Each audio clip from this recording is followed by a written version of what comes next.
Today on Rescue Vet, a Cavalier King Charles Spaniel goes in for brain surgery after his owner discovers a rare condition that may cost him his life. The seizures could be to the point where they could be uncontrollable, to the point where he could maybe even die. A Jack Russell Terrier with a variety of health problems is taken to Bees Ferry for an ultrasound to determine what is causing her liver enzymes to be so high. Is it possible the diagnosis is pointing towards cancer? She's lost so much weight, she's gone from 20 pounds to 15.7. Yeah, and it worries me.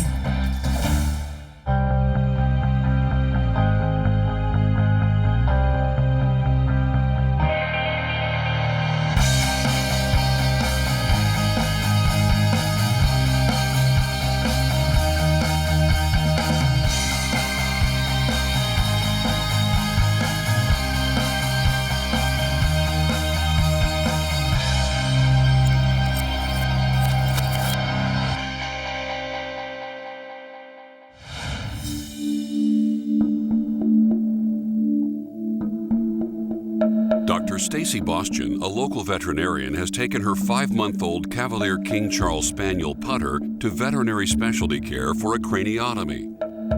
After noticing a lump on Putter's head, he was taken in for an MRI and diagnosed with a dermoid cyst, which is very rare for this breed of dogs. The MRI showed that the cyst had entered through the skull and into portions of Putter's brain. This being actually in the brain, it's not a surgery that I, in my practice, would be able to take care of. Sometimes as a general practitioner, you actually need the help of the specialist. Today what we're going to do is do surgery to remove the abnormality along the skin and follow it along the stalk that will extend down through the skull. Today just kind of is going to tell me basically the quality of life that he's going to have from here on out. If we can go in and basically get the entire cyst, then that will give him basically a perfect life. If we can't go in and get the entire cyst, then he may be prone for seizures down the road. The seizures could be to the point where they could be uncontrollable, to the point where he could maybe even die. If all goes well with the surgery, Dr. Bostian will be giving Putter to her dad as a gift. After losing a family pet that was my dad's best friend, it was very hard for him to think about having another pet. They haven't had a pet in 15 years, so he's finally decided that it was time for him to have one of his own. She just didn't want to give them a puppy that had problems, so she just wanted to make sure everything was taken care of before they took him over and got extremely attached to him. I think it was very thoughtful of her. Good morning. How are you doing? Very good. He looks good. He's all set for today? Yeah, he's doing well. All right, so I'll take him on back and get the IV into him and get everything set up, and then we'll be right back. Perfect. Come here, buddy. Before the surgery begins, veterinary technicians administer a sedative. Oh, buddy, I'm so sorry. That breaks my heart.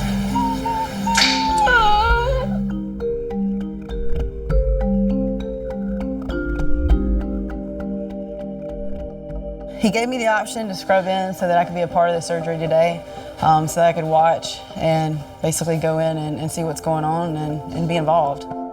This is a nerve-wracking procedure for a number of reasons. One, it's brain surgery, and so there's always the risk of complications with that. Secondly, it's a young puppy, and then lastly, it's a colleague of mine. It's a local veterinarian as well. So there's multiple reasons to be a little more anxious about it.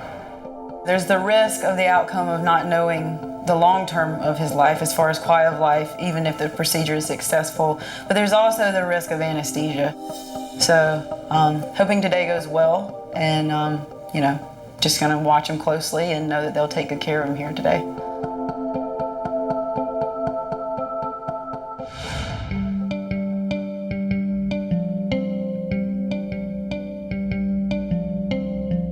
A 15-year-old Jack Russell Terrier named Savannah, who has been a patient at Bees Ferry Veterinary Hospital since she was born, is brought in for a follow-up. Over the last couple of weeks, Savannah has had an ear infection, a loss of appetite, and a decrease in activity levels. She also has high liver enzymes, which can be fatal if not treated quickly. She has vestibular syndrome, which is what's making her head tilt. She has a lot of back pain, so she does move very stiffly. Savannah also has cataracts, bladder control problems, allergies, arthritis, stomach aches, is hyperthyroid, and has a heart murmur. She probably has more things than most dogs, but when you get to that age, things do just kind of start to mount. A year ago, her liver enzymes were very, very high. I mean, like 10 times normal. And so this year, her blood work is showing us that those liver enzymes are about 5 times normal. So not as high as they were before, but they're still pretty high.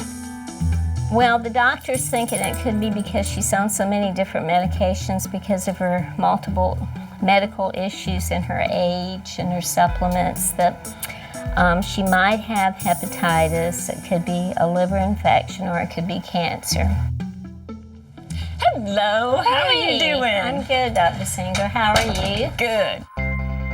To get a better understanding of what is causing Savannah's liver enzymes to be so high, Dr. Sanger goes over the list of medications that Savannah is on in hopes that some of them can be eliminated. Well, this is for her kidneys, heart. And this is to help keep her from losing her urine. So that's keeping her thyroid. Mm-hmm. Well, she's lost so much weight, she's gone from 20 pounds to 15.7. Yeah, and it worries me. And so today, part of what we're doing today is determine, is there another reason for her weight loss?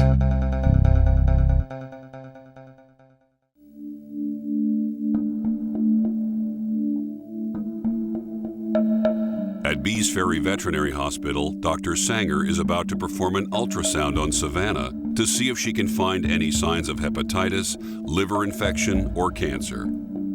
All right, so got the probe on here. And abnormal textures is what I'm really looking at. Getting hot?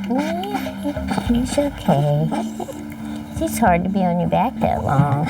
I know, especially with her sore back, so I'm trying to go fast here. You're such a good girl. Yeah. Okay, you got this, baby girl. I'm almost done. I got almost all my pictures of your kidneys here. And I'm gonna turn it on its side. Let's see if we can get her right kidney. We're gonna roll you this way. There we go. Mommy's right here, sweet girl. I know you don't like it. I know. Her liver is an abnormal texture.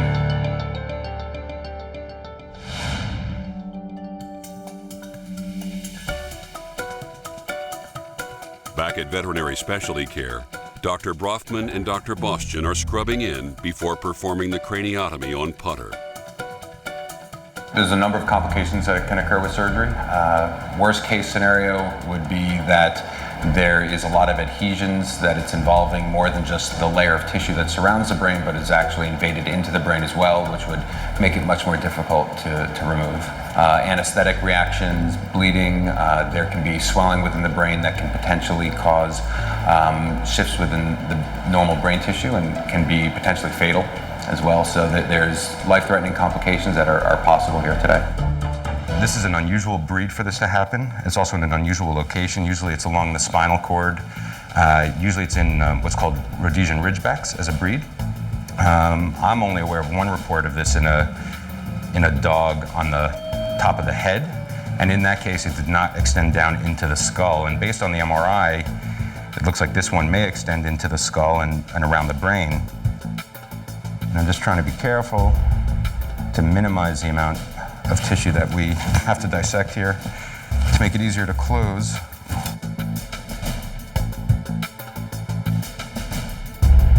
It's a new experience for Dr. Bostian to see one of her own pets go into surgery, but she is confident that Dr. Brofman will give Putter a healthier life.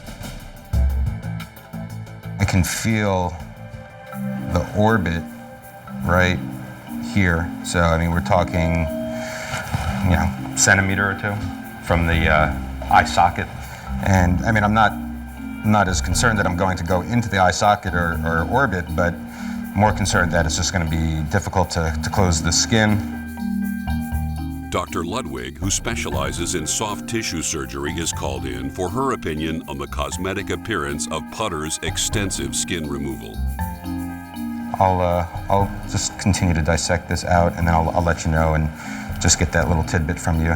See if we can close it or if we need to have you scrub in and do a flap.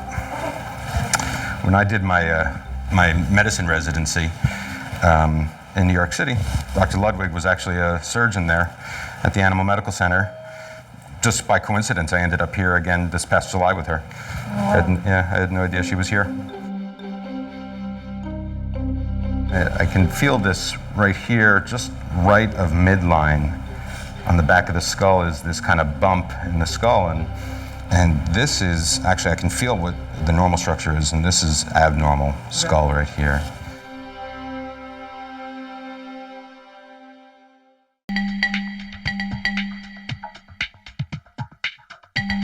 Dr. Brofman has noticed an abnormal structure on Putter's skull. Fortunately, it's not an issue to be concerned with. There definitely was an area of abnormal bone on the top of his skull. It doesn't seem like it will cause any type of problems. There again, it's probably just a birth defect and just one of those things, but it shouldn't have any long-term effects. So from what I'm seeing so far, I don't find an extension. I'm not completely done dissecting, but I don't find an extension of this into the skull. Sometimes the MRI can be misleading, and that's been reported in the past, and people have gone in expecting to do spinal surgery to remove this and find out once they get down there that it doesn't extend into the spine, and so sometimes it actually isn't brain surgery. So it looks like this lesion is just going to be superficial. It's just going to be basically a skin cyst. So the fact that it's not going to go into the brain tissue is very exciting. It's something that I've been waiting months to find out. This means Putter is going to have a nice little scar on the top of his head, but hopefully there should be no after effects at all, and he should just live a normal life. It's always a relief to know that you don't have to do a brain surgery if it's not necessary. There's always, the excitement, and it keeps the day interesting to be able to do it, but if it's not necessary, I certainly don't want to do it, and I try to avoid it if I can. Given that the fact that this skin mass has just been growing and growing and growing, probably would have eventually needed to be removed anyway, and probably easier to do it now when it was still smaller. The big complication we see with it when it's just in the skin is just recurrent abscesses and infections. Which he's already had twice. And then actually what we may do is repeat an MRI and just see what it was that we were seeing before, and see if it was just what we call an artifact, which is something that appears on the image to be one thing, when in actuality there's other factors that may be influencing the image to cause a false image. And just double check one more time around here and make sure. Feels pretty good. We're gonna go ahead and wake him up now, and just keep him comfortable, and you'll take him home today, I guess. And whatever you do. Yeah, I mean, if we're not, since we didn't do the brain part, I'm comfortable sending him home, and you can give like injectable pain medication at home if you want, or whatever you prefer. Putter will spend a few hours at veterinary specialty care as he recovers from surgery. In a couple of weeks, Dr. Brofman will do a second MRI to double-check that there are no underlying issues consisting within his brain.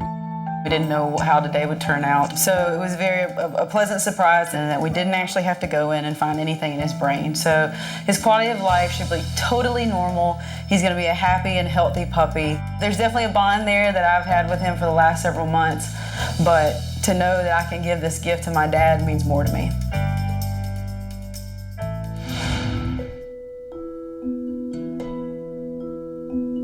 After seeing abnormal textures in Savannah's liver on the ultrasound, Dr. Sanger is now concerned that cancer may be present. So what I'm going to do is I'm just going to take this very, very narrow gauge needle here, and I'm going to stick it down into her liver using the ultrasound to guide me into the spots I want to look at.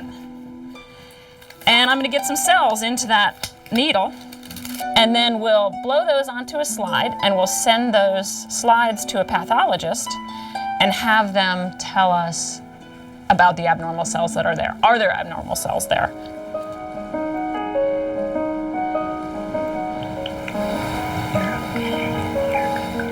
Take a little prick and we'll be all done.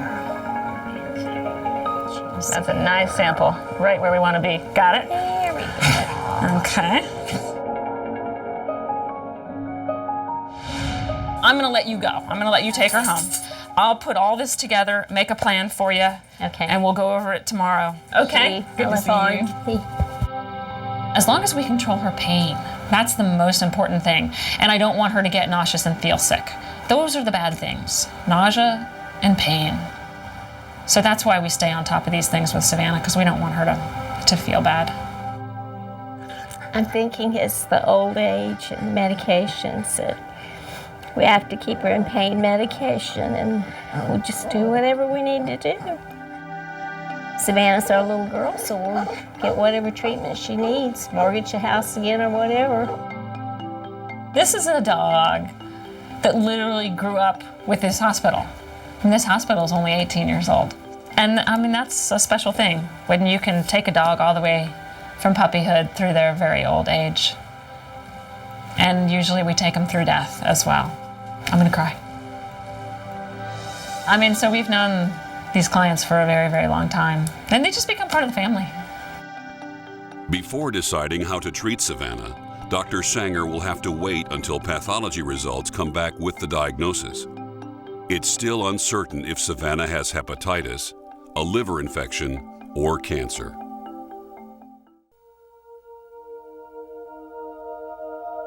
Two weeks have passed since Savannah had an ultrasound and blood work done. Thankfully, no cancer was present in the pathology reports, but it did suggest that the medications were causing the high liver enzymes. However, it is uncertain which drugs are causing the problem. We were afraid she was going to die, we were going to lose her or something. We weren't ready for that because she's been our baby for almost 16 years. And we're just trying to get her off as much medication as possible so her liver can heal. We're just real thankful. I stopped 5 of the medications that she was taking. Some of them were for allergies, one of them was for her arthritis, and we just tried to get all of her doses down to as low as possible. So today, 2 weeks later, we're gonna check her liver enzymes and see if they are decreasing now that we've made those changes. Hi, honey. How's my girl? Come say hello. She's gained a pound. Yes, in 2 weeks. I'm so glad. I know. We've been praying hard for her. Here's Savannah, have a cookie. All right, well, let's take you up on the table and we're gonna take a look at you and then we'll put everything all together. Savannah gained a pound since I last saw her, and that's in 2 weeks. And that's really good. Her liver function had just decreased to the point where she couldn't even keep weight on. What about any evidence of more pain since we reduced some of her medicine? I think she's doing pretty good. Okay. All right, let's listen. Oh, right on cue, huh? Got a hairball? Yeah.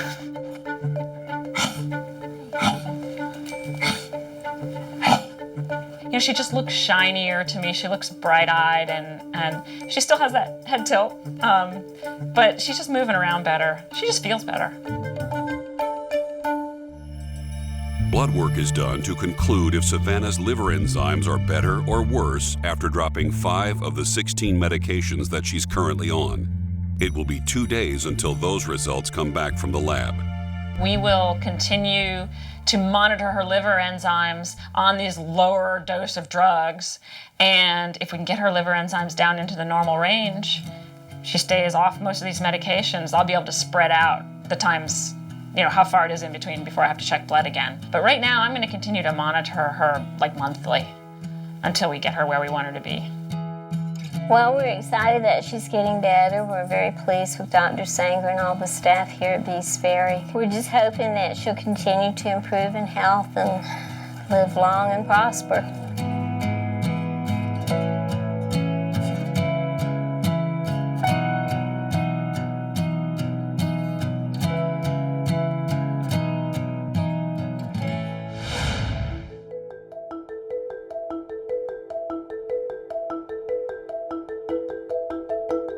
It's been 2 weeks since Putter's surgery. His incision has healed and he's back to his old bouncy self. Today, Dr. Brofman will repeat the MRI to see if there is anything else to be concerned with. I'm going to stay today to go in with Dr. Brofman to watch the MRI and to see if there's still something there or if it's truly an artifact in the brain. And hopefully that's the case, which means Putter will be a perfectly normal pup. So how's Putter doing? He's doing great. He didn't have any problems after surgery. Incision healed well. Good. I don't think the biggest part was keeping him quiet. Yeah. Okay, good. Yeah, just a little lump there. Although we didn't find anything that looked like it extended to the brain, although it looked like on the MRI that there could be something there, we just want to make sure there's not something else we need to address. For sure.